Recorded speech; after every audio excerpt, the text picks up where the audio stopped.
New details about the province's passenger rail master plan. Certainly, it's an ambitious goal, and it will take about 3 decades of steady, incremental work to achieve it. We'll lay out the priorities and the cost for these new train lines. Plus, concerns about Alberta's new 3-in-1 ID cards. I received numerous calls and emails from Albertans angry over it. Alberta's privacy commissioner says the government isn't doing enough to protect your info. And celebrating a Canadian literary legend. There's a very strong interest in Lucy Maud Montgomery and her work. A touring exhibition for the famous Anne of Green Gables author. CTV Calgary, local breaking news with Tara Nelson.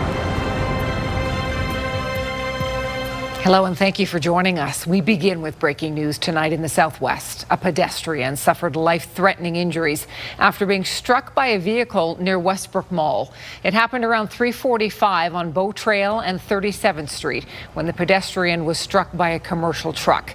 EMS says the patient was rushed to Foothills Hospital in critical condition. Bystanders say the pedestrian was crossing Bow Trail with a couple of other people when the vehicle struck the victim. Police say the driver did stay at the scene.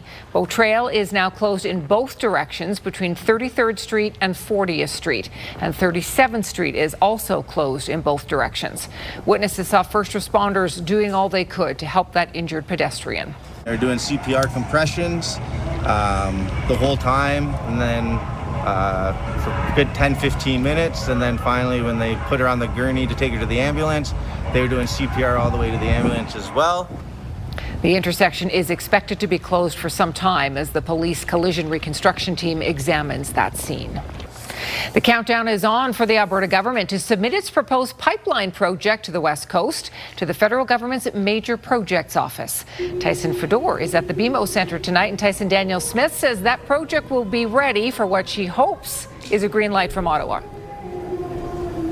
And Tara, I'm here at the UCP Leaders Dinner at the BMO Centre. The Canadian National Anthem being sung in behind the doors behind me. Premier Danielle Smith will be addressing around 2,000 UCP delegates here this evening. It's a 25-minute speech. I asked her about that today. She says it's going to be one of optimism for the future of Alberta within Canada. She's hoping that with the friction within this party, that a new pipeline proposed project that's expected to be announced very soon will actually bring some more unity within this party. Alberta Premier Danielle Smith reaffirmed her vision Friday that an oil pipeline to the West Coast can happen. What we're looking at is feasibility, what makes the most sense, the easiest route from an engineering point of view, cost-effective point of view. How do we get closer to being straight on a deep water port? Smith confirmed reports of 5 possible routes that are on the table, with one to southern BC and the city of Vancouver, while 4 others pass through northern BC to the Prince Rupert area. It's tough because there's a lot of good opportunities and a lot of good options, but we have to narrow it down to one of those, and that one will be submitted to the Major Projects Office by July 1st. I hear that there are leaks of potential routes that I don't know who drew them. I don't know whether Premier Smith drew them. BC Premier David Eby said this week his province has yet to find a seat at the table through pipeline discussions. There is no world in which there will be a pipeline that goes through the north of British Columbia if it requires the oil tanker ban to be lifted. The Nisga'a-Lism's government north of Prince Rupert says it has not held discussions with Alberta or Ottawa, as it was unaware that corridors or port locations were being considered on its land. The First Nations group adds that nothing can happen without its consent. You know, our intention is to work expeditiously and try to make sure we can get West Coast access for Alberta energy products. What we're always looking for is engagement. We want to make sure people are participating along the way and making sure that those conversations are robust. But some pro-business development groups say the Prime Minister is holding back major projects from being built, saying he is moving at a snail's pace compared to his message of building at speeds not seen in generations. We talk about maybe having shovels in the ground in 2027, and this is what was said in 2025. So in other words, in 2 years, we might have gone through all the hurdles, the ridiculous hurdles that government puts in the way. Tyson Fedor, CTV News, Calgary. Premier Smith's speech begins at 7 o'clock. Alberta's Transportation Minister dodged the question when asked how he plans to vote in October's separatism referendum. I see the media has been asking lots of of politicians what their opinion and what their singular vote is going to be. But I do find it interesting that I haven't seen a lot of pressure on the federal government to see what they're going to do, because it is the federal government's primary responsibility to make sure that the country stays together. That was Dreeshen's response when he was specifically asked whether he will vote for Alberta to remain in Canada or in favor of a future binding referendum on separation. So far, only 10 UCP MLAs have publicly said they will be choosing to remain in Canada. A billboard in the town of Taber that is fueling the separatist debate in the province continues to gain attention, both positive and negative. The electronic sign off of Highway 3 has a display saying, "Send Ottawa a message, choose Alberta." Officials from the town of Taber say the sign is privately owned and operated and is on property just leased from the town. A recent Ipsos poll shows 84% of Albertans want more safeguards and more power for the Privacy Commissioner following the Elections Alberta data breach. Many are also concerned about the province's plan to release a 3-in-1 ID card. And it may not give you much comfort to know the province's privacy watchdog says she's a bit worried too. Here's Moses Woldu. A new form of government ID will soon come to Alberta, and that has the Privacy Commissioner's phone ringing off the hook. I received numerous calls and emails from Albertans angry over it. Under Bill 11, the province approved a new 3-in-1 ID card, combining driver's licenses and ID cards with personal health numbers and a citizenship marker beginning July 2nd.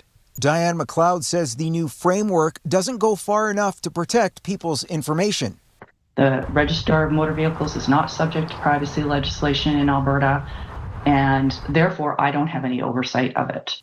McLeod says she told the province not to do this, highlighting the risk for fraud. The province claims the new ID cards will help curb that risk, claiming there are 500,000 more health cards than people living in the province. Ensuring that the card is attached to a person and an address and a picture, we think that that's going to actually increase the level of security of those cards. McLeod says it's just scratching the surface. They're taking steps so that the card can't be replicated. So that's important. But the number is visible.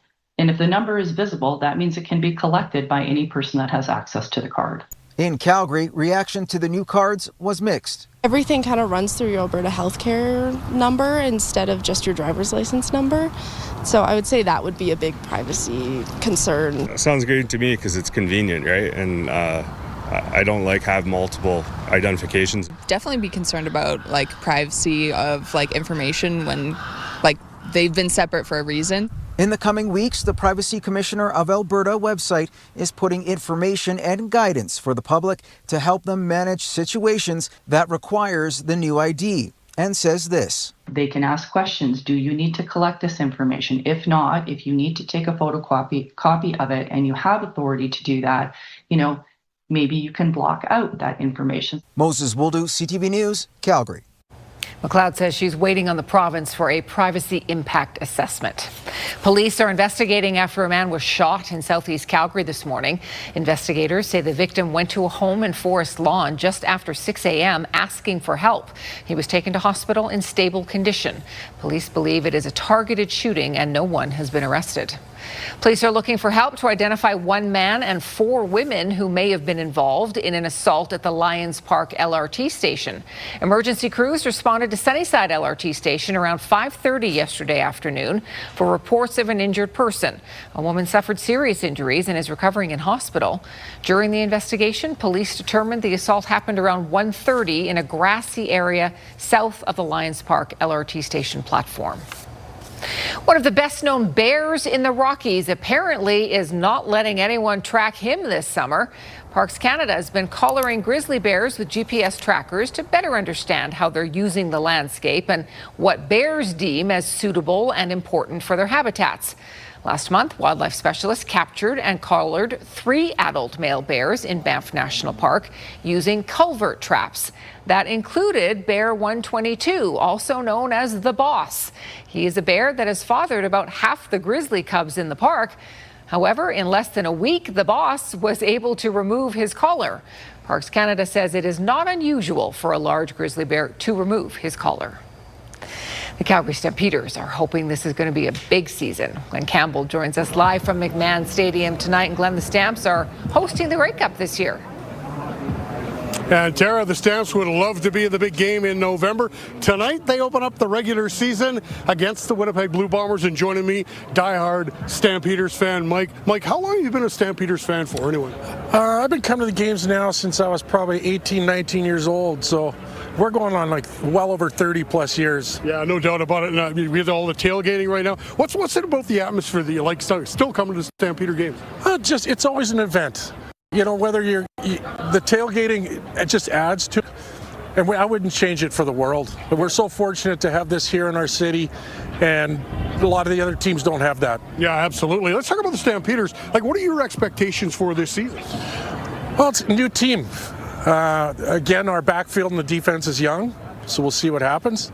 And last year we were supposed to be terrible, and we ended up 11 wins out of the gate. So we'll see what happens, and preseason looked good. Yeah, I said earlier, the Stamps obviously would love to get into the Grey Cup. I mean, what do you think the chances are that they could get in the Grey Cup in their hometown? It's going to be a battle. You got both Saskatchewan's hot, BC's solid. Edmonton's starting to make a bit of a move. I think Winnipeg could still be the odd man out this year. Yeah, well, let's see what happens. We'll see what happens on the field. And again, Stamps Bombers tonight. We'll be back a little later in sports with more Stampeder news. Sounds good. Glenn Campbell down at McMahon Stadium. Thank you, Glenn. Very nice night for a football game, it looks like. Hopefully they don't get any rain. Well, I mean, there are some isolated showers, very light, brief showers in the city right now, and that's the potential on and off through the rest of today. But if you see it, in many cases, just a couple raindrops. There are some thunderstorms, Irricana, Acme, Carstairs. Small chance that thunderstorm activity will make its way into Calgary. We're sitting at 17 degrees at the airport. Clouds here and there, some of them a little darker, some of them delivering a couple raindrops. And it's really that similar idea for tomorrow. It's kind of rinse, wash, and repeat. The small risk of any sort of shower thunderstorm development later in the day after 4 p.m. Tara. Thank you, Danielle. Some good employment news this Friday. Canada's surprise bump in new jobs far exceeds expectations. We'll take a closer look at the numbers. And airlines suspend flights to Cuba as the country faces severe fuel shortages. Those stories are up next.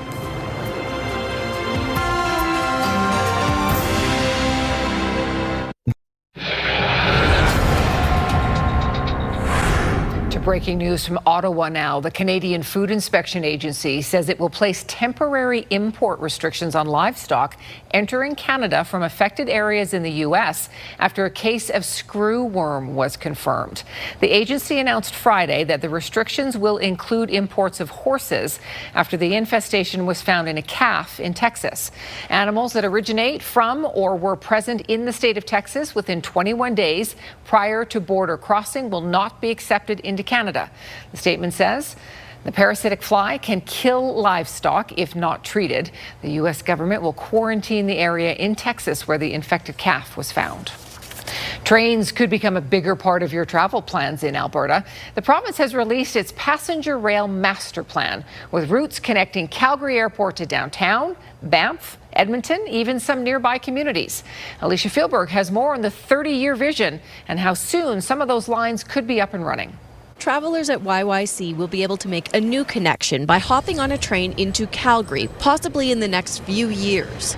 Rail lines connecting Calgary and Edmonton's airports to their city cores will be the first projects in the province's passenger rail master plan, because that's what Albertans flagged as a priority. Identifies a passenger rail network that will transform the way Albertans live, work, and travel across our beautiful province. These sections should be relatively simple to build compared to Alberta's other priority, high-speed rail between Edmonton and Calgary. This part will be built on undeveloped land. Highway 2 is so busy and it's so congested, and it just makes sense. Alberta's 30-year passenger rail plan took 2 years to create and provides the momentum many have been hoping for. We'll ensure Albertans and Calgarians have this easy access to the airport, while also providing the same accessibility to visitors and business travelers. Also part of the plan, feeder trains to communities including Airdrie and Cochrane, and a train between Calgary and Banff.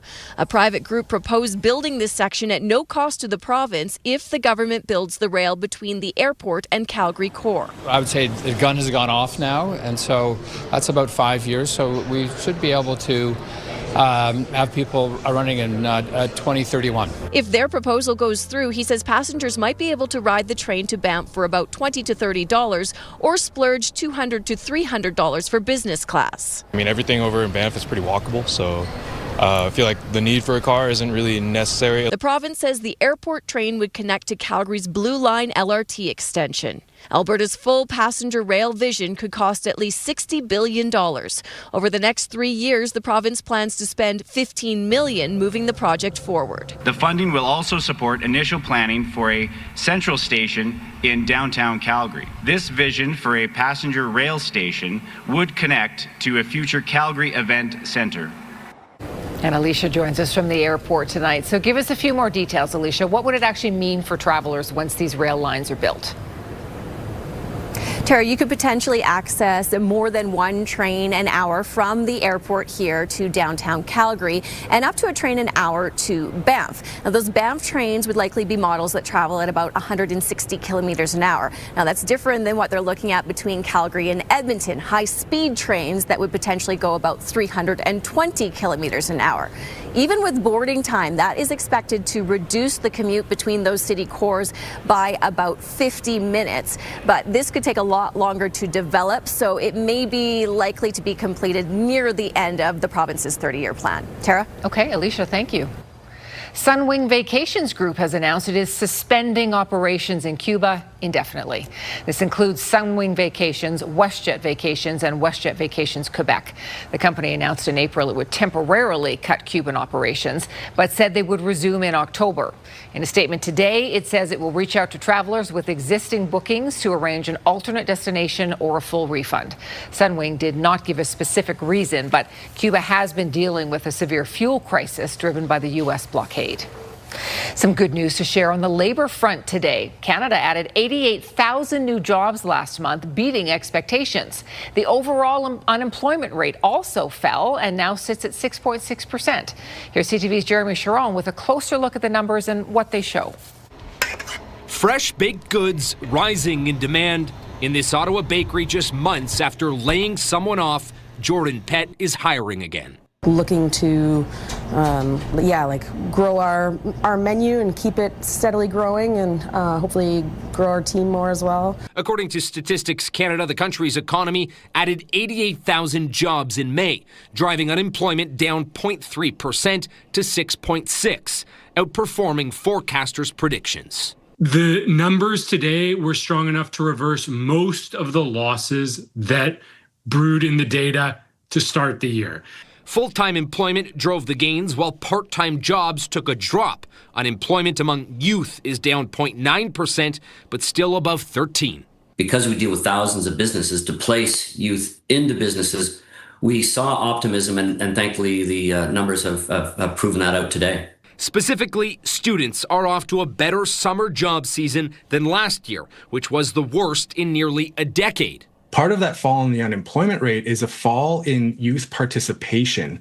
And it's not exactly clear why fewer youth are participating in the labor force. The data comes on the heels of a GDP report from the same department last week that showed Canada has entered a technical recession, which the Conservative Party remained focused on today. It's very clear in the numbers that we're in recession. What we're seeing in the job numbers is that we're significantly worse off than the pre-pandemic averages. While the government says Canada's economy is moving in the right direction. The numbers that you saw this morning on employment shows that the Canadian economy is resilient.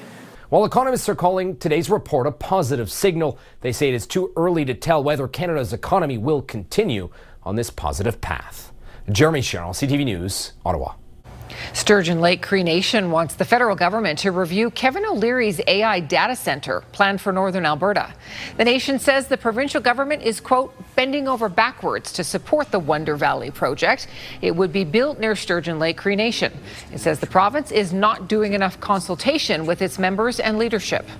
It's one of our biggest challenges right now, like not only First Nations, but the average Albertan, the average Canadian. We don't have a robust regulatory system to have these data centers. In a statement, the Ministry of Technology and Innovation says no special treatment is given to any project, and data centers, like any other industrial applicant in Alberta, need to follow the same environmental rules and regulations. Sturgeon Lake Cree Nation says a hearing between it and O'Leary's group is set for next Monday. This is CTV News, Calgary. All right, let's bring Danielle back in as we look at our weekend forecast. How's it shaping up? I love just you saying weekend forecast. Yeah, we made it. Well, tomorrow will behave much like what we had today. We're really going to be in that similar pattern. And today we had some sunshine. We got up to 20 degrees. Yeah, it was a little windy in the afternoon, gusting up to about 40 kilometers per hour. Now we're sitting at 17, and there are some isolated really brief light showers rolling through the city in some little spots. Temperature right now in Lethbridge 22, Milk River as well. Medicine Hat in the mid-20s at 25 degrees. And here's a look at wind gusts. And we just picked up actually to 48 kilometers per hour in Calgary. So certainly a breezy afternoon. 65 was the max in Lethbridge so far, and 59 Pincher Creek. And you can expect somewhat similar gusts for tomorrow, around that 40 mark for Calgary and around that 50 mark for Lethbridge and Pincher Creek. All right, so let's talk about all the active weather going on. And while we had the severe thunderstorm watches in place in southern Alberta yesterday, it's now up into central and parts of northern Alberta, and you can see the activity they've been having there. It's really this band of moisture and activity that's moving through, and mainly to the north of the city. So just to zoom in Kananaskis, we do have some showers certainly there. And you can see this thunderstorm activity. These are all non-severe thunderstorms, but they're a little more intense near the Carstairs area, where they could be producing some small size hail. They get more intense as they track further off to the north. In Calgary, we have some isolated showers in the city and gusts around 40, even 50 kilometers per hour. Okay, let's talk about the future cast here. And again, a similar idea for tomorrow. If I fast forward to tomorrow morning, some sunshine in the morning hours. For the southeast corner, you are looking at some isolated showers in the morning hours and definitely some cloud cover. But for Calgary, sunshine with some cloudy periods, and then after 3 p.m. we get into the potential of an isolated sprinkle, small risk of a thunderstorm. Sunday, though, is a bit of a different story. Sunday will likely see more cloud cover than sunshine, and then there's a greater chance of running into some showers or late day thunderstorm activity. Then for Sunday night through early Monday morning till about 5 a.m. Monday morning, we will get a decent rainfall. When I say decent, I mean 1 to 2 millimeters of rain, so nothing like that last system we had. So 18 is our high for tomorrow. Similar tomorrow to what we had today, small risk of a little isolated shower and thunderstorm, a greater risk later on Sunday, and then those showers getting heavier Sunday night through Monday. Monday will kick off the week with a high of 18 degrees. Brown Bagging for Calgary Kids has launched a new campaign at First Street Market. Each vendor at the market has chosen a featured menu item. Every time that item is purchased this month, $4 will be donated to Brown Bagging for Calgary Kids. That $4 donation is enough to ensure a nutritious lunch for a child in need. Brown Bagging for Calgary Kids provides nearly 8,000 lunches every school day to students at more than 280 schools. Students interested in veterinary medicine got some hands-on experience today. The program is geared toward grade 9 to 12 students. They spend the day learning a few skills from U of C veterinary students. That includes suturing, knot tying, and listening to a horse's heart and lungs. This Youth Veterinary Science Challenge is a joint effort between the Calgary Stampede and the University of Calgary, and is designed to inspire the next generation of veterinarians. The pathways are really interesting, and they're varied. People come from all different backgrounds as they find their way to veterinary medicine, and that's often helpful to young people as they're trying to figure out, is this something I can do? Well, if they meet somebody who's walked a similar path, then for sure they can do it, right? Then it gives them the confidence. The skills the students learned today will be put to the test in a competition tomorrow. A museum in France is closer to erecting a monument to Canadian soldiers killed on D-Day. The president of the Juno Beach Centre in Normandy says the campaign to erect a memorial there is close to starting construction. And later, celebrating one of Canada's most beloved authors, Lucy Maud Montgomery.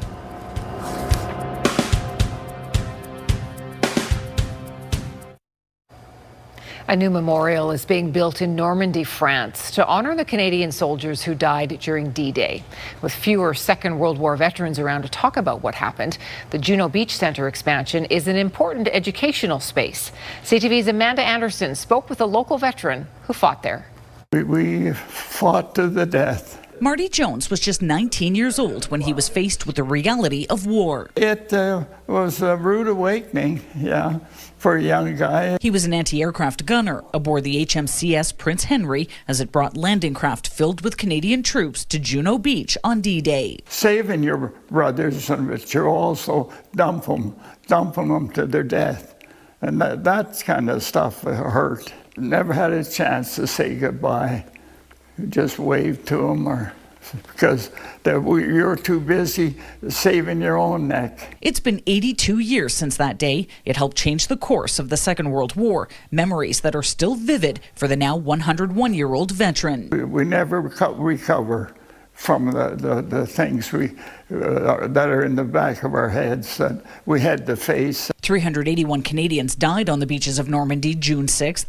The head of the Juno Beach Centre in Normandy, France, says many people don't realize Canadians were involved. The Canadians were known to go further and closest to their objectives for D-Day that they were meant to meet, and that was something we can be proud of. The names of those killed on this shoreline will be honoured on a new memorial being built at the Juno Beach Centre. It's going to change probably the emotion that you have when you're there.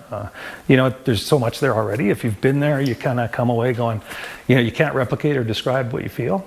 But I think the monument will add to that. Enbridge, an Alberta-based company, donated $150,000 for the memorial. We have offshore wind in Normandy, so we saw this as a meaningful way to honor the Canadians who gave their lives on D-Day in 1944 and to help preserve that legacy for future generations. The memorial should be done in 2028, a year before the 85th anniversary of D-Day. Amanda Anderson, CTV News, Edmonton. Well, still to come. You never know what you'll find when you're out exploring. For instance, is this a stick or is it a moth? Hard to tell at a glance, so we'll take a closer look next.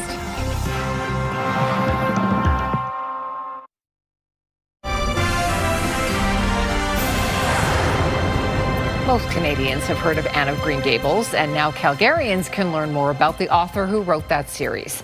The Calgary Central Library is hosting an exhibit featuring Lucy Maud Montgomery, and it has close to 40 pieces of unique art, all related to Montgomery. Kevin Fleming reports. She has not one, but two of her calligraphy pieces in the Kindred Spirits exhibit at the Calgary Central Library. Thea Lynn Paul also helped organize the event that celebrates the work of Lucy Maud Montgomery. There's only a few calligraphy books here today, and I wanted to make sure that there was a calligraphy component in the exhibit. Paul has fond memories of Anne of Green Gables, and her daughters shared those same red locks as Anne. We would be on holidays and people would come up and want to take pictures with our red-headed daughter because they knew about Anne of Green Gables. The Calgary chapter of the Canadian Bookbinders and Book Artists Guild organized the exhibit's Calgary Show and is a celebration of Montgomery's birth just over 150 years ago.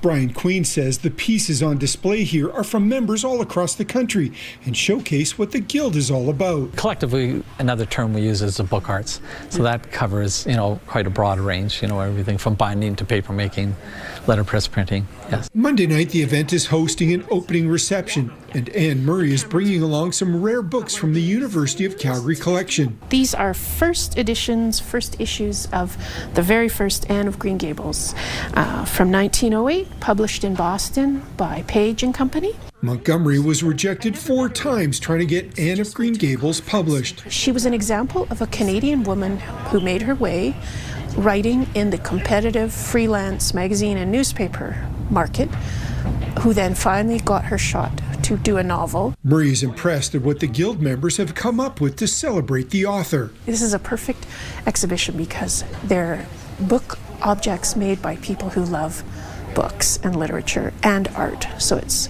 all of those things together. Kevin Fleming, CTV News, Calgary. That exhibition runs until the end of June at the Central Library. The opening reception, taking place Monday evening, is free, but you have to sign up to attend. We have more information on our website. Okay, Danielle, I think you're going to like this one. This is a good reminder as we head into the weekend. You do not have to be invited to a party to have a good time.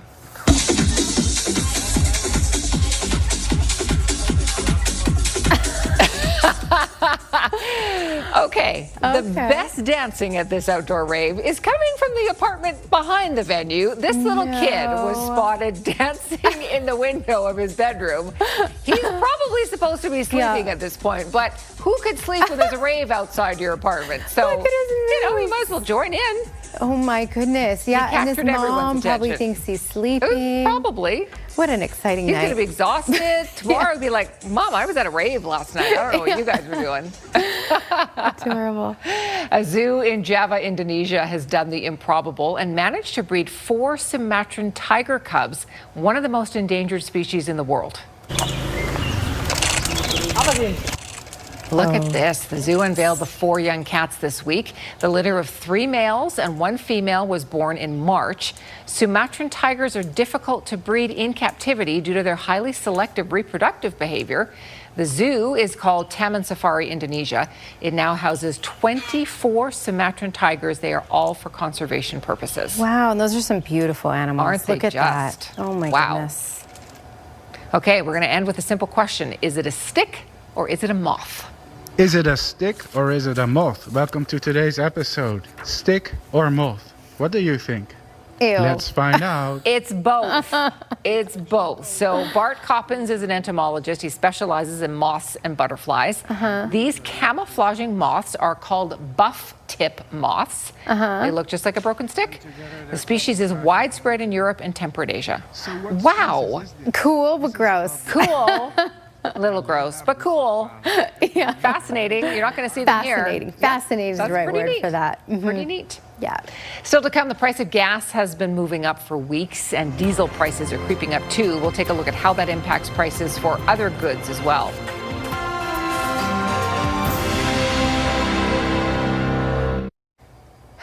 Okay, Skywatch weather camera. Ooh, look at this shot. Yeah, we got some interesting clouds out there. It's bouncing around a little bit because we have gusts 40, even 50 kilometers per hour.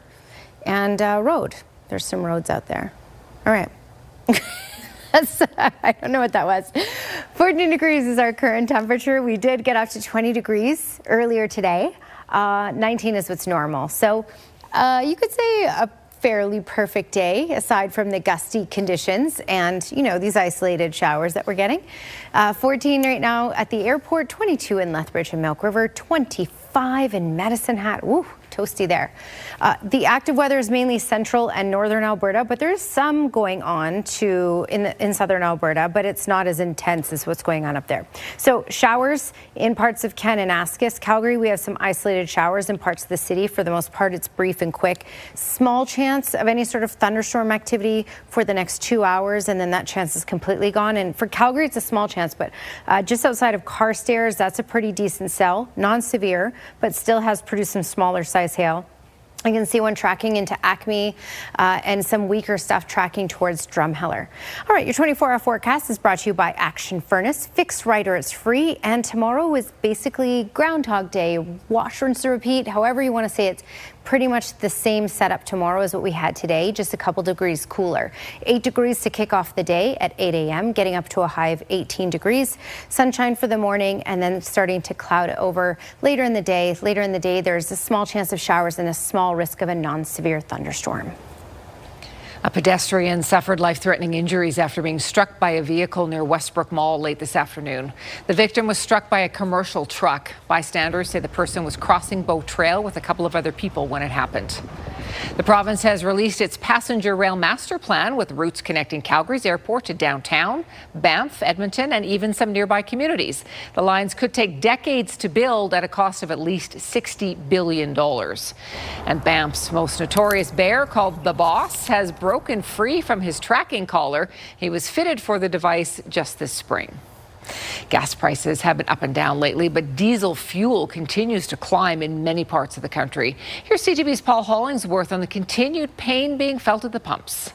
Kevin Nickerson says he's paying too much for fuel, and not just when he fills up his truck. Hot water even, so all summer we're burning it. So the price of home oil and everything. According to fuel analyst Dan McTagg, the war with Iran continues to put a pinch on diesel markets, causing supply and demand pressures. It means that diesel which is the global workhorse for all fuel, is going to remain high. This tourism executive says the season is off to a good start, but he's bracing for the possible long-term effects of rising jet fuel costs being passed on to travelers. That would, in time, potentially discourage people from wanting to continue to travel here. As food gets shipped across Canada, diesel prices are being absorbed by trucking companies and grocery stores, resulting in some food becoming more expensive. Diesel is impacting the P&P at the grocery store, protein and produce. Shopper Noriko Ewing says she has no choice but to pay more for the groceries her family needs. So we need it, so we buy it, even expensive. According to Sylvain Charlebois, the cost of food being impacted by diesel prices varies across the country. Some remote areas like the prairies or here in the Maritimes are being hit with bigger price increases compared to other places. Paul Hollingsworth, CTV News, Halifax. The winner of the largest Lotto 649 jackpot in Manitoba's history came forward today to collect his big check. Earl Giesbrecht is $46 million richer tonight. He won the May 16th Lotto 649 gold ball draw. The 70-year-old plans to use his winnings to help out his kids, pay off his ex-wife's mortgage, and maybe consider retiring. He is only semi-retired right now. The Stamps home opener is tonight. The fans are gathering and the team is ready to take on the Blue Bombers. We are live at McMahon Stadium. That's next.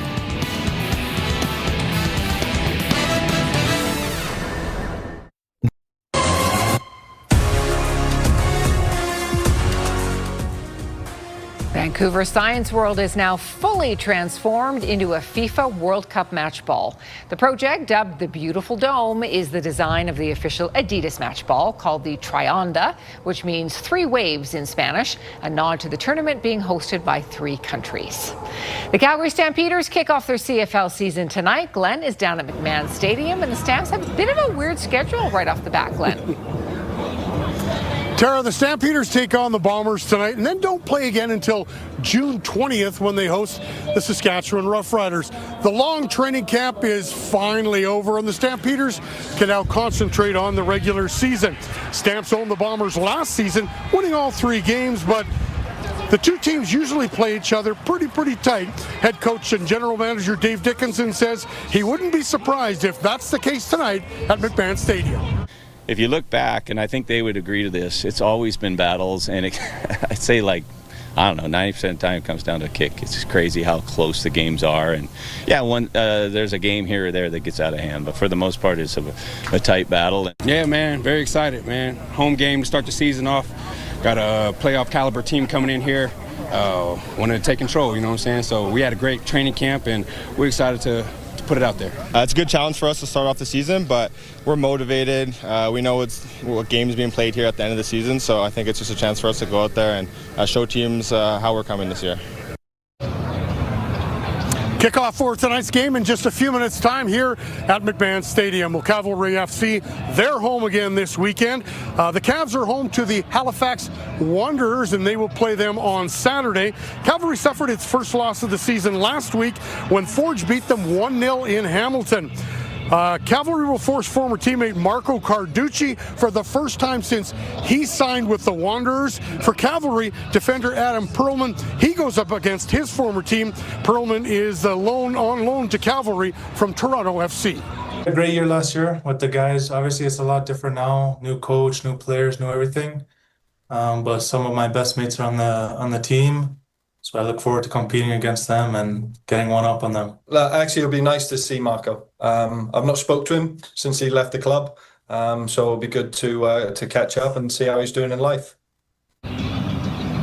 Cavalry and the Wanderers, 5 o'clock tomorrow kickoff at Adco Field. Well, some sad news in the world of sports to tell you about right now. Cliff Fletcher, who led the Calgary Flames to their only Stanley Cup in 1989, has passed away. Fletcher worked in the hockey for 8 decades. He was general manager with the Atlanta/Calgary Flames, also the Toronto Maple Leafs and Phoenix Coyotes. Fletcher was 90 years old. The Calgary United Sports Table Tennis Association will play host to the Western Canadian Championships this weekend, and one player from Calgary is hoping to continue with his good form. Jesse Yin is getting prepared for this weekend's Western Canadian Table Tennis Championships. Yin started playing table tennis at a young age. He was 5 when his grandfather took him under his wing to teach him the finer points of the game. His grandpa was a coach. Jesse fell in love with the sport. I love how you have to use your thinking. It's not just about swinging the racket and getting the ball on the table. You have to think, be strategic against your opponents. A lot of them think that it's very simple. You just swing your arm and then just hit the ball. But there's a lot of things to it. There's your form, there's spin to the ball, and how your opponent plays. Yin is 13 years old and is one of the top junior table tennis players in the province. He's looking forward to this weekend. My goal is to help Alberta win the team because I value a lot of teamwork over individuality. I'm very excited to play against other provinces like BC, Manitoba, and Saskatchewan. Team Alberta is expecting big things from Yin at the Western Canadians. He definitely gives them a chance to win. Yeah, he is one of the best player at under 15 boys currently in Alberta, and he's been training pretty hard. He's very dedicated. Jesse's long-term goals are to represent Team Canada and one day play in the Olympics. As for his short-term goals, I would probably continue. I'll probably play until I go into university, and I hope to get other younger kids to start playing the sport as well. the Western Canadian Table Tennis Championships go tomorrow and on Sunday. Doors open 8 a.m. both days. Tara, back to you. Good stuff. Thank you, Glenn. Good luck to the Stamps down there tonight for their season opener. They should have a nice evening, maybe some sprinkles, but it's pretty nice out there. Yeah, it's decent. I mean, a little on the windy side at times, and yes, a couple sprinkles out there for sure, but we're doing much better than how they're doing in central Alberta, let's say it that way. All right, your Action Furnace 5-day forecast. Tomorrow, we're in the same weather pattern as what we had today, so expect similar conditions. Some sunshine with some cloudy periods at times throughout the day, and then after 3 p.m. we get into the small chance of some isolated showers. These brief light showers that we have today, same idea late day tomorrow, and then the small risk of a thunderstorm. Greater risk of thunderstorm activity and showers later on Sunday, and in fact we'll likely pick up 1 to 2 millimeters of rain Sunday night through Monday because the rain by then will be pretty consistent. Also, it's cooler on Sunday, just a high of 15 degrees. All right. Okay, weather window. Brought to you by Lux Windows and Doors. Crafting quality windows and doors for your style, budget, Alberta's climate. Yesterday we had thunderstorms in the city, small pea-sized hail, but then this is what happens. Barney sent this in from southeast Calgary, and then of course you get the beautiful rainbow. Oh, wow. That's the payoff. Looks beautiful. Thanks for your company tonight. Have a terrific weekend. For breaking news anytime, go to our website, ctvnewscalgary.ca.